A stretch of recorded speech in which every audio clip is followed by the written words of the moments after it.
다 같이 묵도하심으로 금요일 새벽 기도회를 하나님께 올려드리겠습니다.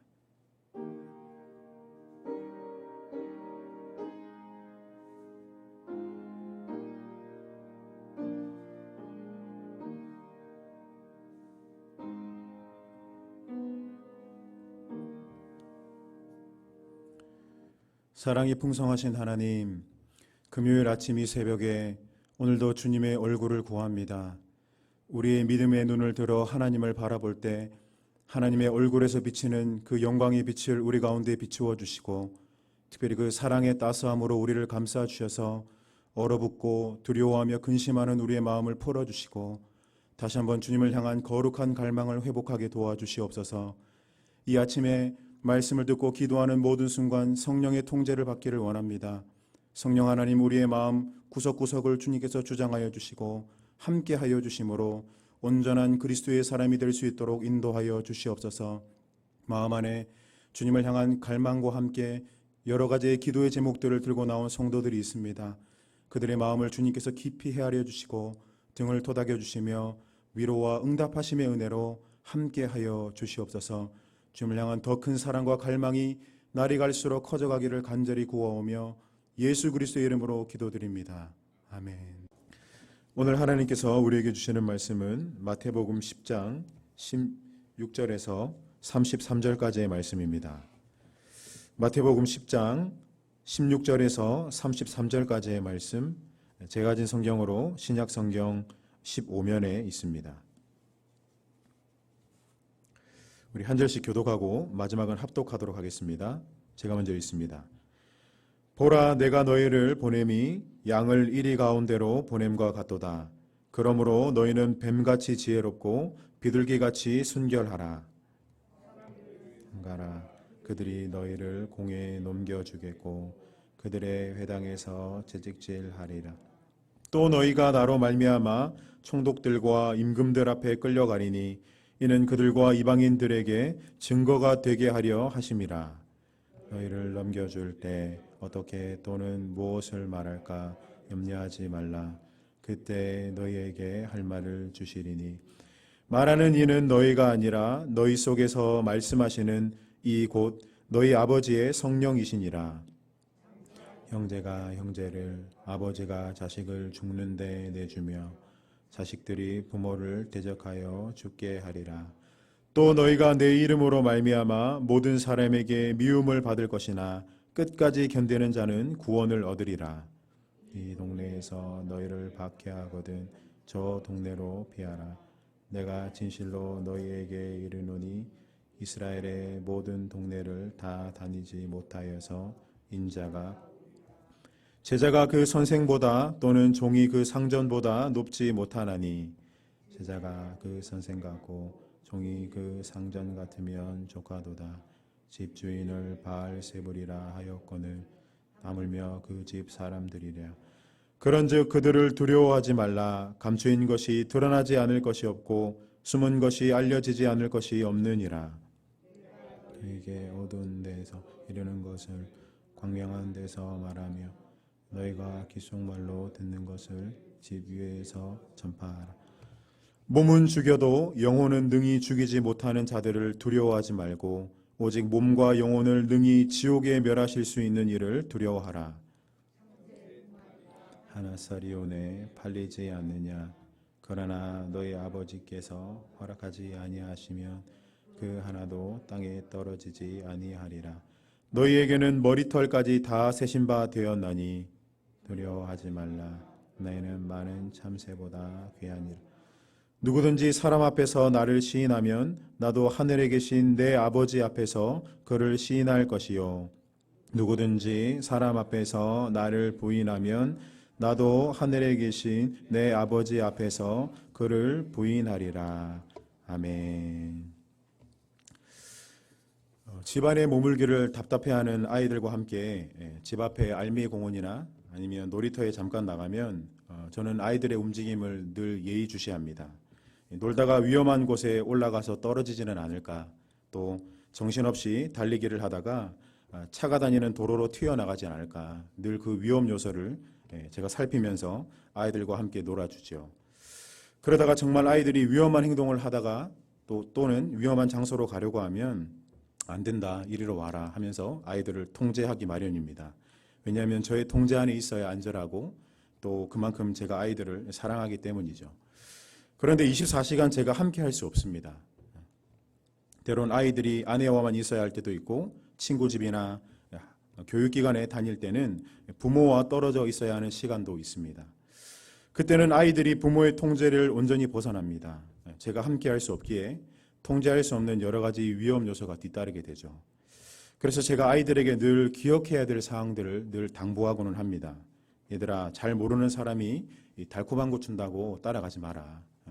아빠처럼 안경 썼다고 따라가지 말고 따라오라고 해서 절대 따라가면 안 된다.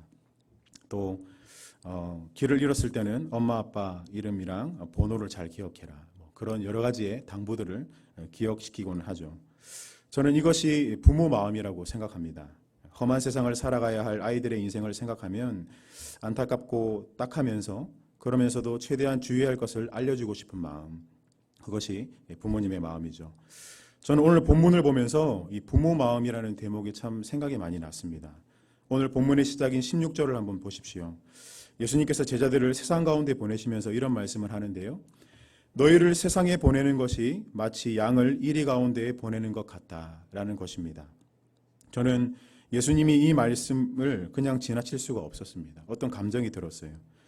어쩌면 단순히 제자들이 위험한 곳으로 가나 보다 우리는 그냥 그렇게 객관적으로 이해하고 본문의 대목을 지나칠 수도 있는데 과연 하나님께서는, 예수님께서는 이 말씀을 어떤 마음과 감정을 가지고 말씀하셨을까 이렇게 묵상이 되더라고요.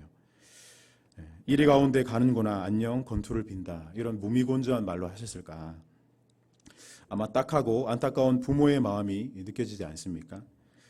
저는 분명히 이 마음이 오늘날 험하고 거친 세상 속을 살아가는 저와 여러분 한 사람 한 사람을 향한 예수님의 마음임을 믿습니다. 그래서 예수님의 마음은 부모 마음이라는 것이죠.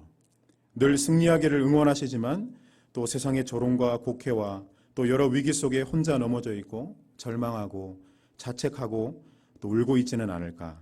그래서 예수님이 나를 사랑하지 않는다고 오해하고 고개 숙이고 있지는 않을까 안타까워하시는 그 마음, 그것이 바로 이 험난한 인생을 살아가는 우리를 바라보시는 예수님의 부모 마음인 줄 믿습니다. 저는 여러분들이 이 마음 한 가지는 꼭 기억하시면서 오늘 하루를 시작하셨으면 좋겠습니다.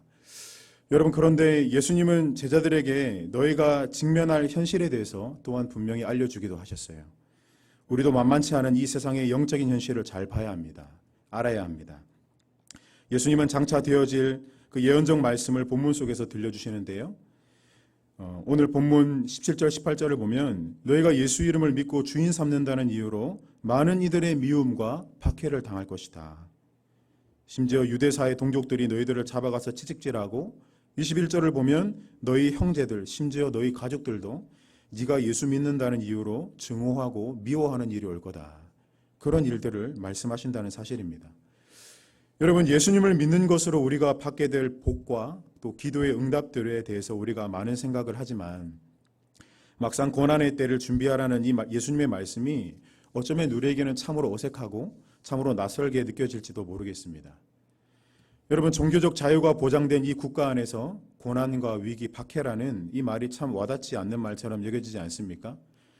그러나 여러분, 예수님은 빛이 어둠과 함께 있을 수 없듯이 참 그리스도인으로 우리가 살아가고자 할 때, 말씀대로 살고자 할 때 너희 삶에 분명한 고난과 위기가 있을 것이라고 한결같이 말씀하고 계세요.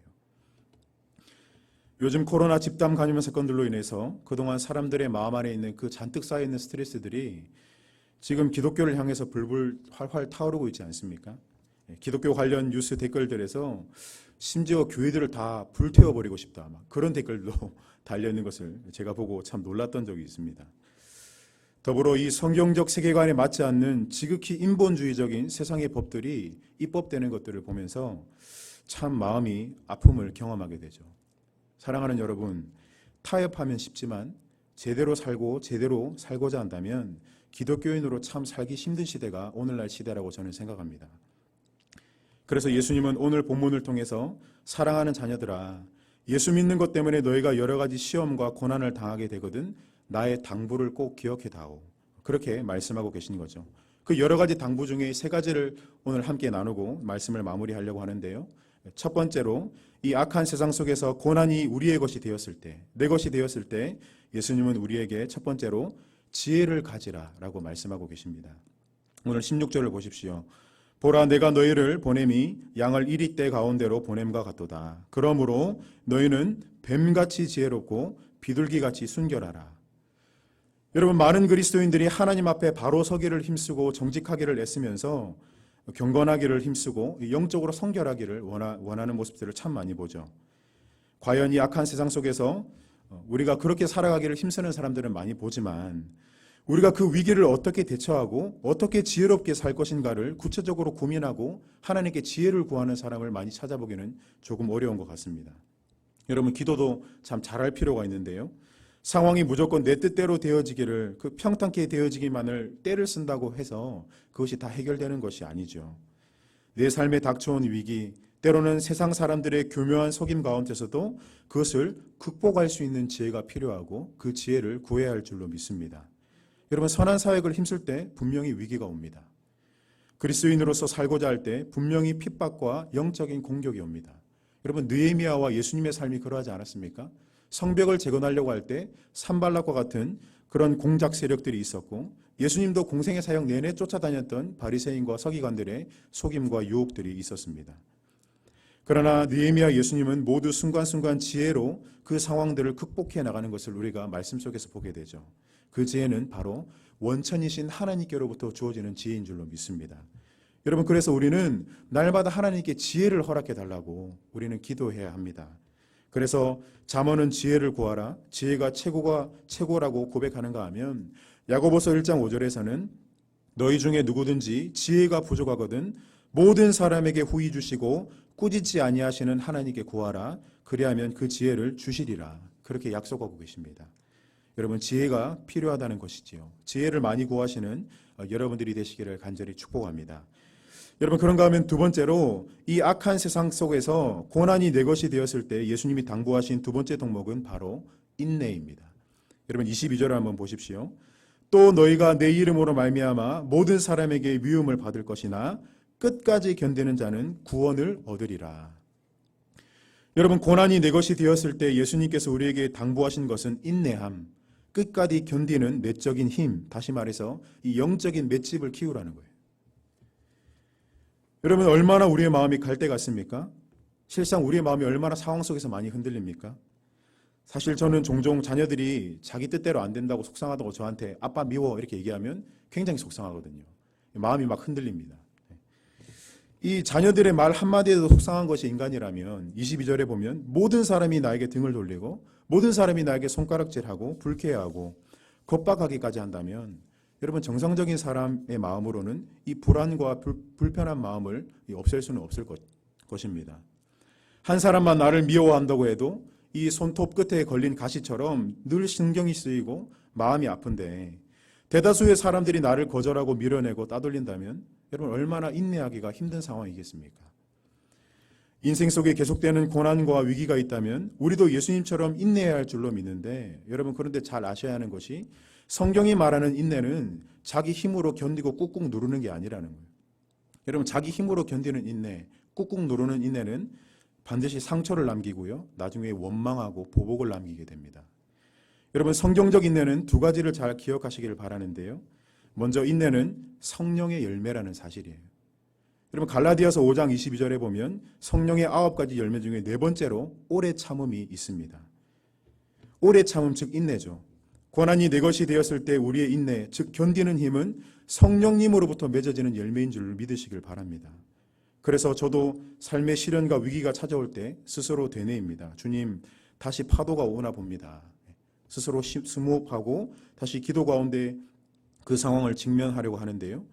그리고 무엇보다 그때 제가 하는 선택은 가급적 입을 많이 열지는 않고 함구하고 그저 마음 안에 처리되지 않는 감정들은 이 다윗의 시편처럼 감정을 많이 쏟아낼 때가 참 많은 것 같습니다. 그리고 사람들과의 또 관계 속에서는 자비와 사랑을 구하죠. 오래 참음을 구합니다. 기도합니다. 왜요? 인내는 내가 할 수 있는 것이 아니고 성령님께서 맺어주시는 열매이기 때문이에요. 여러분, 그런가 하면 두 번째로 인내할 수 있으려면 이 시련에도 끝이 있다는 사실을 반드시 기억해야 됩니다. 여러분, 그래서 성경적 인내는 끝이 있음을 아는 인내라는 거예요. 여러분, 오늘 본문 10장 22절 끝부분을 보면 끝까지 견디는 자는 구원을 얻으리라. 여러분, 인내 후에는 구원받는 하나님이 건지시는 경험이 반드시 온다는 사실이에요. 여러분, 시련이 계속된다고 생각해서는 안 됩니다. 그 상황 또한 우리에게 무언가를 남기고 다시 지나갈 것입니다. 그러나 하나님께서 우리에게 끝을 예비하셨다는 사실을 우리가 안다면 시련 가운데 애초에 들어갈 때부터 우리의 마음가짐을 새롭게 할 수 있겠죠. 시련이 왔지만 끝이 있을 거야. 그래서 이 시련을 하나님 안에서 어떻게 극복해 나갈까? 우리는 깊이 고민할 수 있다는 사실이에요. 설사 우리 인생 전체가 고난과 고역 가운데 있다 할지라도 그 위에 예비된 영원한 하나님의 구원하심, 인도하심이 있다면 우리 안에 얼마나 큰 위로가 되겠습니까? 여러분, 파도처럼 다가오는 시련 속에 우리가 다시 들어가야 한다면 우리는 이 파도가 또한 끝이 있다는 사실을 꼭 기억하시고 그 안에서 어떻게 하나님과 동행할지를 깊이 고민하시며 인내하시는 여러분들이 되시기를 축복합니다. 여러분, 마지막으로 영적으로 악한 세상 속에서 고난이 내 것이 되었을 때 우리가 기억해야 될 사실은 바로 우리가 가장 두려워하고 우리가 가장 의식해야 할 분이 하나님이라는 사실을 기억해야 된다는 사실이에요. 여러분, 28절을 보십시오. 몸은 죽여도 영혼은 능히 죽이지 못하는 자들을 두려워하지 말고 오직 몸과 영혼을 능히 지옥에 멸하실 수 있는 이를 두려워하라. 여러분, 가장 두려워하시는 분이 하나님 맞으십니까? 여러분, 세상 사람들은 돈이 없는 가난을 가장 두려워합니다. 여러분, 세상 사람들은요, 다른 사람들의 시선을 나를 어떻게 볼까라는 시선을 가장 두려워합니다. 여러분, 그리고 사람들은요, 질병과 죽음을 두려워하지만 정작 오늘 말씀 가운데 말씀하시는 가장 두려워해야 할 것은 바로 하나님임을 기억하라는 사실이에요. 하나님은 현재의 삶뿐만 아니라 영원한 운명을 손에 쥐고 계신 분이기 때문입니다. 여러분, 하나님을 두려워하는 삶을 어떻게 표현할 수 있을까요? 그것은 매 순간 내가 하나님 앞에 서 있다. 매 순간 하나님이 나를 보고 계시다는 이 의식, 어려운 말로 신전의식이라고 하기도 하고요. 코람데오라고 말하기도 하는데요. 하나님을 두려워하는 사람은 매일 하나님을 의식하면서 살 수밖에 없다는 사실이죠. 여러분, 이것을 잘해낸 사람이 바로 요셉이죠. 그 청소년 나이, 혈기왕성한 나이에 집안에 아무도 없고 아무도 보는 이가 없을 때 그 자신을 성적으로 유혹하는 보디발의 아내의 그 유혹 앞에서 그것을 거절하면서 도망갈 때 그가 내뱉는 말이 내가 하나님 앞에서 어떻게 이 죄를 범할 수 있겠습니까? 아무도 보고 있지 않지만 하나님을 날마다 의식하면서 살아갔던 것이 바로 요셉의 인생이고 요셉은 늘 하나님을 두려워했던 사람이었다는 사실입니다. 저와 여러분의 삶 가운데도 매 순간 하나님이 나를 보고 계시지, 예수님이 지금 나와 함께 계시지라는 이 신전의식, 코람도의 신앙이 뚜렷해지시기를 축복합니다. 나의 삶과 죽음 이후 영원한 운명까지 결정하시는 이 하나님을 삶 속에서 우리가 날마다 의식할 수 있다면 우리는 예수 이름으로 당하는 고난 앞에 정직해질 수 있고요, 용기 낼 수도 있고요, 우리가 어떤 선택을 해야 될지를 밝히 알게 될 줄로 믿습니다. 여러분, 말씀을 정리하면서 우리가 그리스도인이 될 때 예수님은 세상이 너희를 미워할 것이며 너희를 세상에 보내는 것이 마치 양을 이리떼에 보내는 것 같다고 말씀하셨습니다. 말씀대로 살고자 하여 정말 고난이 우리의 것이 되었을 때, 아니 이미 여러분의 것이 되었다면 우리가 방금 이야기했던 세 가지, 하나님의 지혜를 구하며 성령의 열매로서 인내를 거두고 그리고 하나님을 가장 두려워하고 하나님을 의식하는 태도를 통해서 영적인 위기를 극복하시는 성숙한 여러분들이 되시기를 간절히 축복합니다. 여러분, 양을 이리떼 가운데 보내는 것 같은 안타까운 마음과 사랑, 부모 마음을 가지신 예수님께서 지금도 여러분 등 뒤에서 응원하고 계세요. 괜찮아, 일어나라 말씀하시는 그 가슴 벅찬 음성을 오늘도 기도 가운데 들으시는 여러분들이 되시기를 간절히 축복합니다. 우리 함께 기도하겠습니다. 살아계신 하나님, 우리를 세상 가운데 두고 승천하실 때도 아마 같은 마음이셨겠지요. 너희들을 이 세상 가운데 두고 가는 것이, 험난한 세상 가운데 너희들이 살아가는 것이 마치 양을 이리떼 가운데 두고 가는 것 같구나. 늘 그런 안타까운 마음, 딱한 마음으로 우리를 바라보시고 또 지금도 우리를 응원하고 계신 줄 믿습니다. 하나님, 그러나 저희들은 늘 갈대같이 흔들립니다. 저희들에게 인내할 수 있는 성령의 열매를 허락하여 주시고 유혹과 속임과 위기 가운데 그것을 극복하고 타개해 나갈 수 있는 지혜를 허락하여 주시며 그 어떤 두려움 가운데서도 하나님만을 두려워할 수 있는 진실한 신앙 고백을 통해서 삶의 위기를 극복해 나갈 수 있는 성숙한 그리스도인들이 될 수 있도록 축복하여 주시옵소서. 주님께 모든 영광 올려드리며 예수 그리스도의 이름으로 기도드립니다. 아멘. 하늘에 계신 우리 아버지, 아버지의 이름을 거룩하게 하시며 아버지의 나라가 오게 하시며 아버지의 뜻이 하늘에서와 같이 땅에서도 이루어지게 하소서. 오늘 우리에게 일용할 양식을 주시고 우리가 우리에게 잘못한 사람을 용서하여 준 것 같이 우리 죄를 용서하여 주시고 우리를 시험에 빠지지 않게 하시고 악에서 구하소서. 나라와 권능과 영광이 영원히 아버지의 것입니다. 아멘. 이 시간 우리 주신 말씀을 기억하고 또 계속되고 있는 이 코로나 상황이 주님의 섭리 가운데 속히 종식을 맞이할 수 있도록 주님 도와달라고 기도해 주십시오. 또 더불어 여러분들이 각자 가지고 나오신 각자의 기도 제목을 가지고 이 시간 우리 주님의 이름을 간절히 부르며 함께 기도로 이 아침을 열어가도록 하겠습니다. 기도하겠습니다.